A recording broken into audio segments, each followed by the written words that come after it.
செங்கோட்டையனுக்கே சீட்டு கொடுக்காத விஜய் அதிர்ச்சியில் தவேகா தொண்டர்கள். அதிமுகவில் இருந்து ஓரம் கட்டப்பட்ட முக்கிய புள்ளிகள் பலரும் திமுக, தவேகா என மாற்று முகாம்களுக்கு தாவி வரும் நிலையில் சசிகலாவின் லேட்டஸ்ட் பஞ்ச் அரசியல் வட்டாரத்தை அதிர வைத்திருக்கிறது என்றே சொல்லலாம். குறிப்பாக ஓ. பன்னீர்செல்வம் திமுகவில் இணைந்ததை துரதிருஷ்டவசமானது என்று குறிப்பிட்ட சசிகலா அவர்கள் அவரின் அழிவுக்காலம் நெருங்கிவிட்டது என மரண அடி கொடுத்துள்ளார். துரோகிகளுடன் எதிரிகளுடன் கைகோர்ப்பதை விட அரசியலிலிருந்து முற்றிலும் விலகியிருப்பதே மேலானது என அவர் ஓபிஎஸ்ஐ வறுத்தெடுத்துள்ளது தற்போது பேசும் பொருளாகி இருக்கிறது. அதே சமயம் அதிமுகவின் சீனியர் தலைவரான செங்கோட்டையன் எடுத்த அதிரடி முடிவை சசிகலா மனமாற பாராட்டியிருக்கிறாராம். எதிரியுடனும் சேராமல் துரோகிகளுடனும் இணையாமல் செங்கோட்டையன் புதிய கட்சிக்கு சென்றிருப்பது நல்ல முடிவு என்று அவர் பாராட்டி தள்ளியுள்ளார். சசிகலாவின் இந்த இரட்டை நிலைப்பாடு, அதாவது ஓபிஎஸ்க்கு எதிராகவும் செங்கோட்டையனுக்கு ஆதரவாகவும் அவர் பேசியிருப்பது அதிமுகவின் தொண்டர்களிடையே பெரும் பரபரப்பையும் குழப்பத்தையும் ஏற்படுத்தியிருக்கிறது.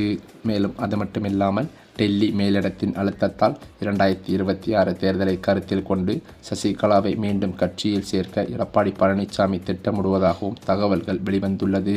தென் மாவட்ட வாக்குகளை ஒன்றிணைக்க கௌரவ பதவி வழங்கி இந்த இணைப்பை சாத்தியமாக்க முயற்சிகளும் நடந்து வருகிறதாம்.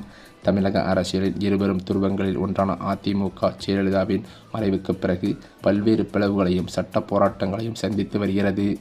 இந்த நிலையிலோ அதிமுகவிலிருந்து பல்வேறு புள்ளிகள் திமுகவில் இணைந்தது பேசும் பொருளாகி இருந்தது. அதே சமயம் தற்போது புதிய கட்சியை உருவாக்கியிருக்கும் சசிகலா அவர்கள் ஓபிஎஸ்ஐ எதிர்த்தும் செங்கோட்டையனை ஆதரித்தும் பேசியிருப்பது அவரது கூட்டணி வியூகத்தை மக்கள் மத்தியில் எதிர்பார்க்க வைத்துள்ளது. அது மட்டுமில்லாமல் அதிமுகவின் பலவீனம் என்பது தென் மாவட்டங்களில் முக்குளத்தூர் சமூக வாக்குகளில் ஏற்பட்டுள்ள சரிவு என்பதை டெல்லி மேலிடமும் தொடர்ந்து சுட்டிக்காட்டி வருகிறதாம்.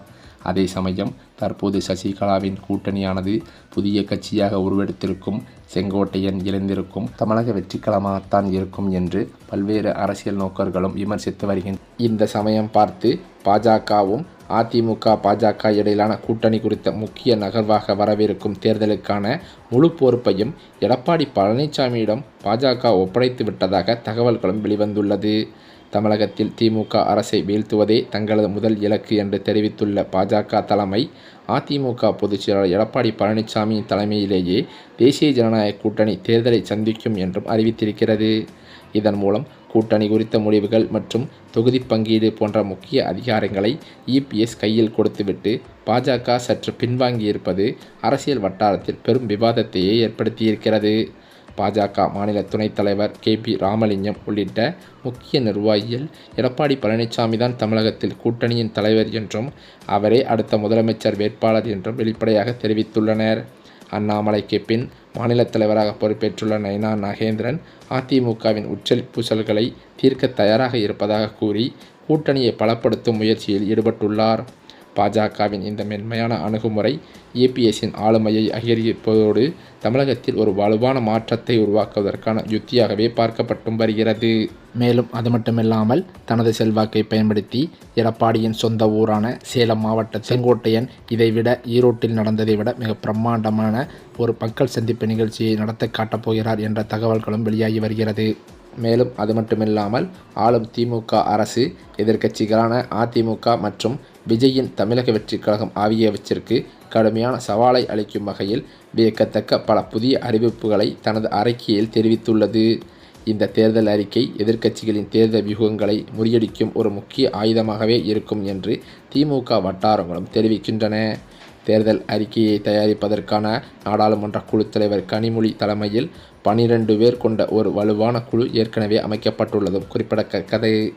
பொதுமக்கள், விவசாயிகள், வணிகர்கள் மற்றும் இளைஞர்களிடமிருந்து நேரடியாக கருத்துக்களை பெற பிரத்யேக செயலி மற்றும் வாட்ஸ்அப் வசதிகளை முதல்வர் மு.க. ஸ்டாலின் தொடங்கி வைத்துள்ளார். இதன் மூலம் அடிமட்ட மக்களின் தேவைகளை அறிந்து அதற்கு ஏற்றவாறு மகளிர் உரிமை தொகை உயர்வு, அரசு ஊழியர்களுக்கான சலுகைகள் மற்றும் பல இலவச திட்டங்களை இந்த பண்டோரா பாக்ஸ் தேர்தல் அறிக்கையில் இடம்பெறச் செய்ய திமுக முனைப்பு காட்டி வருகிறது. மேலும் தேர்தலுக்கு முன்பாகவே மக்களின் குறைகளை தீர்க்கும் வகையில் அரசு ஊழியர்களை கொண்டு விரிவான ஆய்வுகளை நடத்தவும் அரசு திட்டமிட்டிருக்கிறது.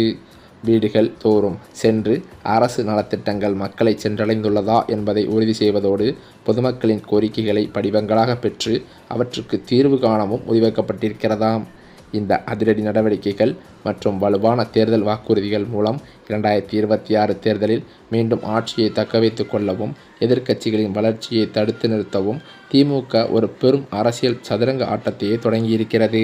இந்த சூழ்நிலையில்தான் அதிமுகவில் இருக்கும் மூத்த முக்கிய புள்ளிகளே சமீப காலமாக அதிமுகவிலிருந்து விலகி திமுகவில் இணைந்து வருவது வாடிக்கையாகவே பார்க்கப்பட்டு வருகிறது. அந்த வகையில்தான் தற்போதோ அதிமுகவில் கொங்கு மண்டலத்திலிருந்து எடப்பாடி பழனிசாமியின் வலதுகை இடதுகையாக இருந்து வந்த சில முக்கிய மூத்த அமைச்சர்கள் 2 பேர் கடும் அதிருப்தியில் இருந்து வந்ததாகவே சொல்லப்பட்டது. அதே சமயம் எடப்பாடி பழனிசாமியுடன் பல்வேறு முறை இந்த கொங்கு மண்டலத்தில் இருக்கும் குறைகளை சொல்லி ஏற்பாடுகளை செய்வதற்கு சில முயற்சிகள் ஏற்பட்டு வந்தாலும் எடப்பாடி பழனிசாமி கண்டுகொள்ளாமல் இருந்து வந்ததாகவே தகவல்களும் வெளிவருகின்றன. இதனை அடிப்படையாக கொண்டு தற்போது கடும் அதிருப்தியில் இருந்து வந்த கொங்கு மண்டல 2 முக்கிய அமைச்சர்கள் அதிமுகவிலிருந்து விலகவே முடிவெடுத்து விட்டதாக அவரது நெருங்கிய வட்டாரங்களிலிருந்து தகவல்களும் வெளிவந்து கொண்டிருக்கிறது. ஏனென்றால் அதிமுகவின் கோட்டையாகவே கருதப்படும் டெல்டா மாவட்டங்களில் அக்கட்சிக்குள் ஏற்பட்டுள்ள இந்த உட்கட்சி பூசலானது பொதுச் செயலாளர் எடப்பாடி பழனிசாமிக்கு பெரும் சவாலாகவே உருவெடுத்திருக்கிறது என்றே சொல்லலாம். வழக்கமாகவே அதிமுகவிற்கு வலு சேர்க்கும் கொங்கு மண்டலத்தில் ஏற்படக்கூடிய சிறு சரிவுகளை டெல்டா மாவட்டங்களில் அறுவடை செய்யும் வாக்குகளை வைத்து ஈடுகட்டி விடலாம் என்று எடப்பாடி பழனிசாமிக்கு ஒரு எண்ணம் இருந்து வந்தது. ஆனால் அந்த எண்ணத்தில் தற்போது மண்ணெல்லை போடும் வகையில் சில டெல்டா மாவட்டத்தின் மூத்த அமைச்சர்கள் அதிமுகவிலேயே பல உட்கட்சி பூசல்களை ஏற்படுத்திவிட்டு கட்சியின் செயல்பாடுகளையும் கட்டமைப்புகளையும் சிதைத்து வருவதாக எடப்பாடி பழனிசாமிக்கு தகவல்கள் வந்துள்ளதாகவும் சொல்லப்படுகிறது. அது என்னவென்றால் பல கூட்டணி கட்சிகளை இணைப்பதுடன் பல்வேறு முக்கிய புள்ளிகளை அதிமுகவிலிருந்து திமுகவிற்கு இழுப்பதுதான் என்பதும் சொல்லப்படுகிறது. மேலும் கட்சியை அடகு வைத்து விட்டீர்கள் என்று பல புகார்களையே எடப்பாடியிடம் கூறி வருவதாகவும் சொல்லப்படுகிறது. இதன் காரணத்தினால் எடப்பாடியிடம் கடும் மோதல்களும் கண்டிப்பாக அதிமுகவிலிருந்து பல புள்ளிகள் வெளியேறி திமுகவில் இணைவதற்கு வாய்ப்புள்ளதாகவே தகவல்கள் வெளிவந்துள்ளது. மேலும் அது மட்டுமில்லாமல் பாஜகவுடன் அதிமுக கூட்டணி வைத்ததிலிருந்தே அதிமுகவிற்குள் பல்வேறு பிரச்சனைகள் நிகழ்ந்து வருவதாக அதிமுகவின் முக்கிய அமைச்சர்கள் மத்தியில் பேச்சுக்களும் அடிபட்டது. இந்த சூழ்நிலையில் பல்வேறு புள்ளிகள் அதிமுகவிலிருந்து திமுகவில் இணைந்து வருவதும் குறிப்பிடத்தக்கது. அது மட்டுமில்லாமல் தற்போது தேர்தல் தேதி அறிவிக்கப்பட்டதிலிருந்தே தமிழ்நாட்டின் அரசியல் சூழலானது அனல் பறக்க தொடங்கியிருக்கிறது என்றே சொல்லலாம். இந்த சூழ்நிலையில் தமிழக வெற்றிக் கழகத்தின் வேட்பாளர் பட்டியலானது வெளியிடப் போவதாக தமிழக வெற்றிக் கழக நிர்வாகிகள் மத்தியில் பேச்சுக்கள் அடிபட்டுள்ளது. அது மட்டுமில்லாமல் தவேக நிர்வாகிகளுக்குள் இதனால் புகைச்சல் வரலாம் என்றும் சொல்லப்படுகிறது.